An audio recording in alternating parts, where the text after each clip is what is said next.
தமிழ்நாட்டில் ஜூன் 2ஆம் தேதி திட்டமிட்டபடி பள்ளிகள் திறக்கப்படும் என்ற தகவல் வெளியாகியுள்ளது. தமிழ்நாட்டில் கடந்த மாதம் 25ஆம் தேதி முதல் பள்ளிகளுக்கு கோடை விடுமுறை விடப்பட்டிருந்தது. கோடை விடுமுறை முடிந்து ஜூன் 2ஆம் தேதி முதல் பள்ளிகள் திறக்கப்படும் என அறிவிக்கப்பட்டிருந்தது. ஆனால் வெயில் சுட்டெரித்ததால் பள்ளிகள் திறப்பு தள்ளிப்போக வாய்ப்பிருப்பதாக தகவல் வெளியானது. பள்ளிகள் திறப்பு தேதி பற்றி வெயிலின் தாக்கத்தை பொறுத்து முதலமைச்சர் முடிவு செய்வார் என அமைச்சர் அன்பில் மகேஷ் பொய்யாமொழி கூறியிருந்தார்.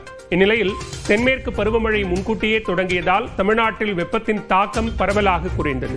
எனவே திட்டமிட்டபடி ஜூன் 2ஆம் தேதி பள்ளிகள் திறக்கப்படும் என்று கூறப்படுகிறது. தொடர்ந்து ஒரு நிமிட செய்திகளை பார்க்கலாம்.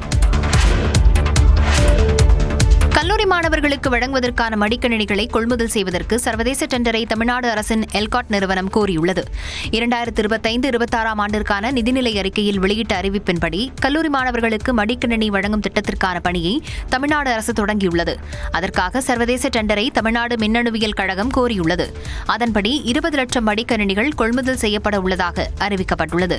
இன்டெல் i3 ப்ராசஸர் அல்லது அதற்கிணையான ப்ராசஸருடன் 8GB RAM 256GB ஸ்டோரேஜுடன் மடிக்கணினி வழங்கப்பட உள்ளதாக தெரிவிக்கப்பட்டுள்ளது. ஃப்ரண்ட் கேமரா வசதியுடன் 14 அல்லது 15.6 அங்குலம் அளவுக்கு திரை கொண்டதாகவும் விண்டோஸ் 11 ஹோம் ஸ்ட்ராட்டஜிக் செயல்திறனுடன் இருக்க வேண்டும் என்றும் தெரிவிக்கப்பட்டுள்ளது.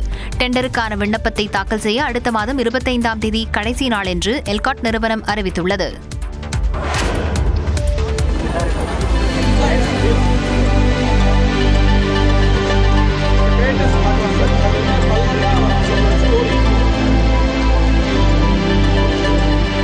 அறிவியல் கண்டுபிடிப்புகளை நடிகர் ரஜினிகாந்த் ஆர்வத்துடன் கண்டுகளித்த காட்சிதான் இது.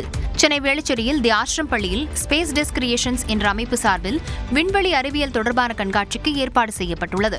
இதில் ராக்கெட் மற்றும் தொலைநோக்கி உருவாக்கம், நிலவில் விக்ரம் லேண்டர் தரையிறங்கியதன் மாதிரி அறை, கோளரங்கம் ஆகியவை அமைக்கப்பட்டுள்ளன. இதனை நடிகர் ரஜினிகாந்த் மற்றும் அவரது மனைவி லதா ஆர்வத்துடன் கண்டுகளித்தனர். இந்த அறிவியல் கண்காட்சியை பள்ளி மாணவ மாணவிகள் தங்கள் பெற்றோருடன் இலவசமாக காணலாம் என அறிவிக்கப்பட்டுள்ளது. விண்வெளி அறிவியல் குறித்து மாணவர்களுக்கு விழிப்புணர்வு ஏற்படுத்தும் நோக்கில் கண்காட்சி நடைபெற்று வருவதாக நிகழ்ச்சி ஏற்பாட்டாளர்கள் தெரிவித்துள்ளனர்.